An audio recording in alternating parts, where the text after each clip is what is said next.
প্রিয় চাকরি প্রত্যাশী ভাই বোনেরা, আশা করি ভালো আছেন। বরাবরের মতো আপনাদের মাঝে আবারও একটি নিয়োগ বিজ্ঞপ্তি নিয়ে হাজির হলাম। তো দেখতে পাচ্ছেন ভূমি মন্ত্রণালয় প্রকল্প পরিচালকের কার্যালয়ে ভূমি ব্যবস্থাপনা অটোমেশন প্রকল্প নিয়োগ বিজ্ঞপ্তি 24শে ভাদ্র 1432 8 সেপ্টেম্বর 2025 প্রকাশিত হয়েছে।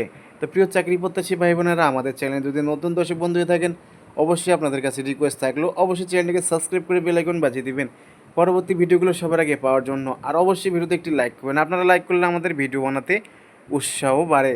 তো চলুন এবারে বিস্তারিত এ টু জেড আলোচনা করব। আর আমাদের চ্যানেলে যে বিষয়গুলো আপডেট শেয়ার করা হয়, সরকারি বেসরকারি সকল ধরনের চাকরির নিয়োগ বিজ্ঞপ্তিগুলো সবার আগে আমরা দেওয়ার চেষ্টা করি।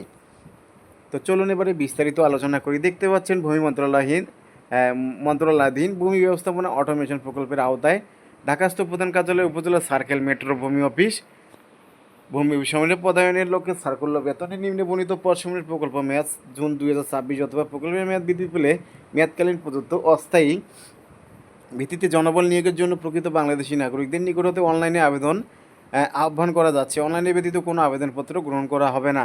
তো এখন আবার আলোচনা করব বিষয় হচ্ছে পদের সংখ্যা, গ্রেড, সার্কুলার বেতন সংখ্যা, বয়সসীমা, শিক্ষাগত যোগ্যতা, এগুলো নিয়ে এবারে আলোচনা। তো এখানে দেখতে পাচ্ছেন পদের নাম সিস্টেম অ্যানালিস্ট, গ্রেড 5, সার্কুলার বেতন 66,000, সংখ্যা একজন, বয়স ন্যূনতম 40 বছর, কর্মস্থল প্রকৌশল ব্যবস্থাপনা ইউনিট। শিক্ষাগত যোগ্যতা কী কী লাগবে সেটা বলে দিচ্ছি। সরকারি প্রতিষ্ঠানের কম্পিউটার পার্সোনাল নিয়োগ বিধিমালা 2000 অনুযায়ী কোনো স্বীকৃত বিশ্ববিদ্যালয় হতে computer science and engineering, electronic engineering, information and communication technology সংশ্লিষ্ট বিষয় অনুমোদিত শ্রেণী বা সমমানের সিজিপি সহ 4 বছর মেয়াদী স্নাতক বা সমমানের ডিগ্রি।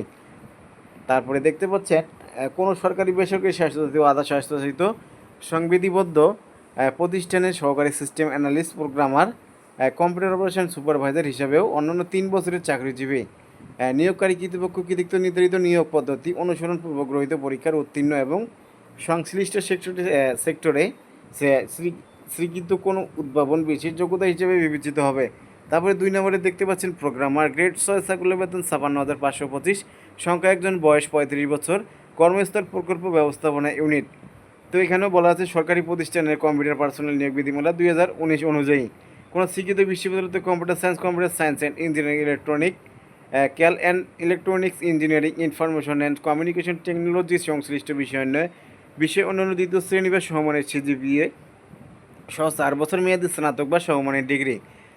তারপরে দেখা যাচ্ছে কোনো সরকারি বেসরকারি স্বায়ত্তশাসিত আধা স্বায়ত্তশাসিত সংবিধিবদ্ধ প্রতিষ্ঠানের সিনিয়র কম্পিউটার অপারেটর, সহকারী প্রোগ্রামার, সহকারী রক্ষণাবেক্ষণ প্রকৌশলী হিসেবে অন্যান্য 4 বছরের চাকরি। নিয়োগকারী কর্তৃপক্ষ নির্ধারিত নিয়োগ পদ্ধতি অনুসরণ পূর্বগ্রহীত পরীক্ষার উত্তীর্ণ। তারপরে দেখতে পাচ্ছেন সরকারি রক্ষণাবেক্ষণ প্রকৌশলী, গ্রেড 9, বেতন 35,600 টাকা, সংখ্যা একজন, বয়স 32 বছর, কর্মস্থল প্রকল্প ব্যবস্থাপনা ইউনিট। সরকারি প্রতিষ্ঠানের কম্পিউটার পার্সোনাল নিয়োগ বিধিমালা 2019 অনুযায়ী কোনো স্বীকৃত বিশ্ববিদ্যালয় হতে computer science and electronics engineering, information and communication technology সংশ্লিষ্ট বিষয়ে অন্যান্য দ্বিতীয় শ্রেণী বা সমমানের সিজিপিএ সহ 4 বছর মেয়াদী স্নাতক বা সমমানের ডিগ্রি।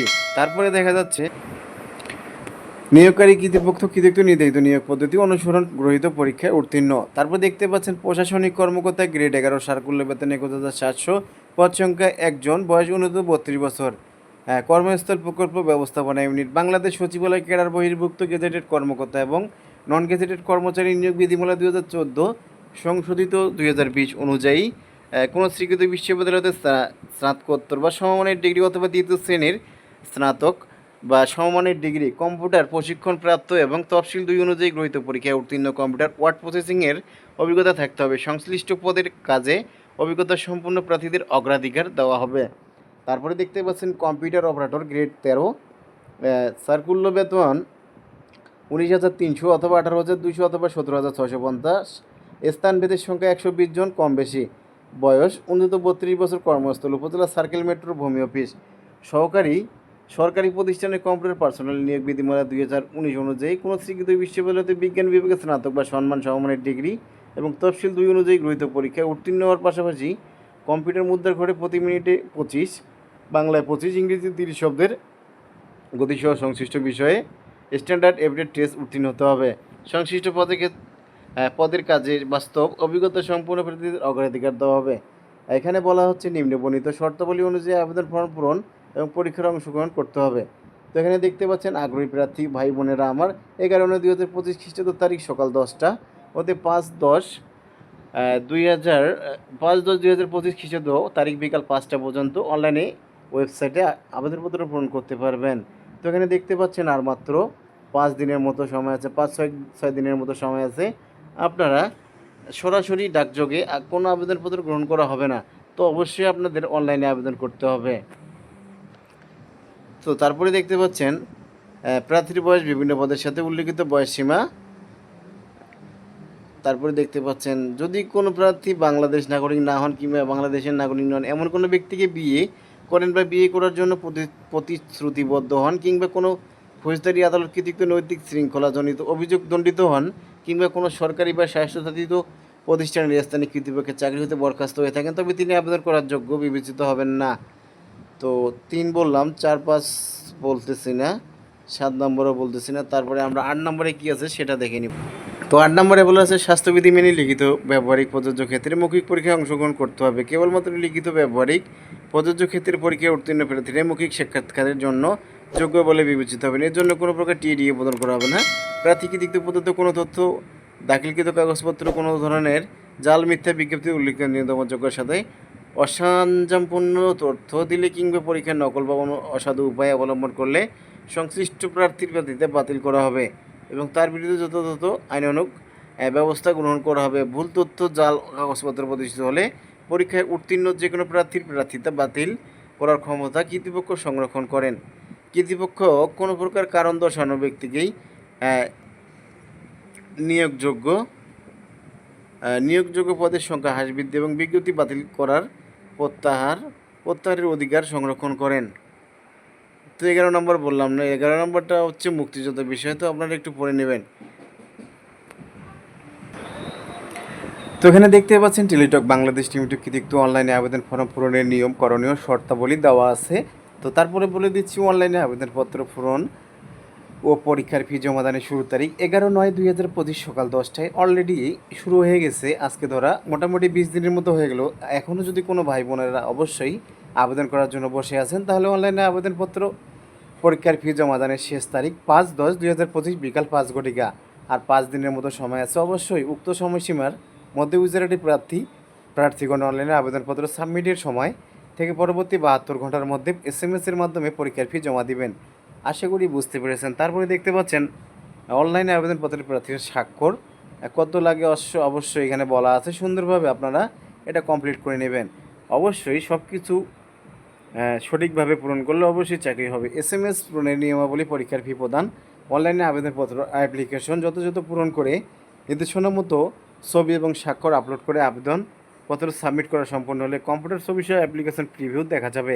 আবেদনপত্র সাবমিট করা সম্পন্ন হলে প্রার্থী একটি ইউজার আইডি এবং ছবি স্বাক্ষরযুক্ত একটি অ্যাপ্লিকেশন কপি পাবেন। যদি অ্যাপ্লিকেশন কপিতে কোনো তথ্য ভুল থাকে বা অপৃষ্ট ছবি সম্পূর্ণ কালো, সম্পূর্ণ সাদা ঘোলা বা ছবি স্বাক্ষর সঠিক না থাকে তাহলে পুনরায় আবেদন করতে পারবেন। তবে আবেদন ফি জমাদানের পরে আর কোনো পরিবর্ধন গ্রহণযোগ্য নয়। বিধায় আবেদন ফি জমাদানের পূর্বে প্রার্থী অবশ্যই উক্ত অ্যাপ্লিকেশন কপিতে তার সাম্প্রতিক তোলা রঙিন ছবি, নির্ভুল তথ্য, স্বাক্ষর সংযুক্ত থাকা সঠিকতার বিষয়টি PDF কপি ডাউনলোডপূর্বক নিশ্চিত করে রঙিন প্রিন্ট করে সংরক্ষণ করবেন। অ্যাপ্লিকেশন কপিতে একটি ইউজার আইডি নম্বর দেওয়া থাকবে এবং ইউজার আইডি নম্বর ব্যবহার করে প্রার্থী নিম্নোক্ত পদ্ধতির যে কোনো টেলিটক প্রিপেড মোবাইল নম্বর থেকে দুইটি SMS করে পরীক্ষার ফি বাবদ ক্রমিক নং 1-3 বর্ণিত পদের জন্য 200 টাকা, টেলিটকের সার্ভিস চার্জ বাবদ 23 টাকা, মোট 223 টাকা। তারপরে বলা যাচ্ছে ক্রমিক নং 4-এ বর্ণিত পদের সংখ্যা 150 টাকা। তারপরে দেখা যাচ্ছে 5 নম্বরে দেখা যাচ্ছে বর্ণিত পদের জন্য 100 টাকা। তারপরে দেখা যাচ্ছে 100 টাকা। টেলিটকের সার্ভিস চার্জ বাবদ 12 টাকা, মোট 112 টাকা আবেদনপত্র সাবমিটের অনধিক 72 ঘন্টার মধ্যে জমা দিবেন। তবে সকল গ্রেডের পদের ক্ষেত্রে অনগ্রসর শ্রেণীর ক্ষুদ্র নগোষ্ঠী, শারীরিক প্রতিবন্ধী, তৃতীয় লিঙ্গের প্রার্থীরা নিয়োগ পরীক্ষার ফি বাবদ 50 টাকা, টেলিটক সার্ভিস চার্জ 6 টাকা সহ 56 টাকা আবেদনপত্র সাবমিটের অনধিক 72 ঘন্টার মধ্যে জমা দিবেন। বিশেষভাবে উল্লেখ্য অনলাইনে আবেদনপত্রের সকল অংশ পূরণ করে সাবমিট করা হলে পরীক্ষার ফি জমা না দেওয়া পর্যন্ত অনলাইনে আবেদনপত্র কোনো অবস্থাতেই গৃহীত হবে না। কোনো প্রার্থী নির্ধারিত সময়ে পরে কোনো আবেদনপত্র ফি দাখিল করতে আহ, তার আবেদন বিবেচিত হবে না। তো প্রিয় চাকরি প্রত্যাশী ভাই ও বোনেরা অবশ্যই বুঝতে পেরেছেন। তো তারপরে প্রবেশপত্র প্রার্থীর বিষয়টি LAMEPTELDOC.com বিদ্যুৎ অথবা ভূমি ব্যবস্থাপনা অটোমেশন প্রকল্পের ওয়েবসাইটে ওয়েবসাইটে মন্ত্রণালয়ের ওয়েবসাইটে আপনারা প্রার্থীর মোবাইল ফোনে SMS এর মাধ্যমে শুধুমাত্র যোগ্য প্রার্থীদেরকে যথাযথ সময় জানানো হবে।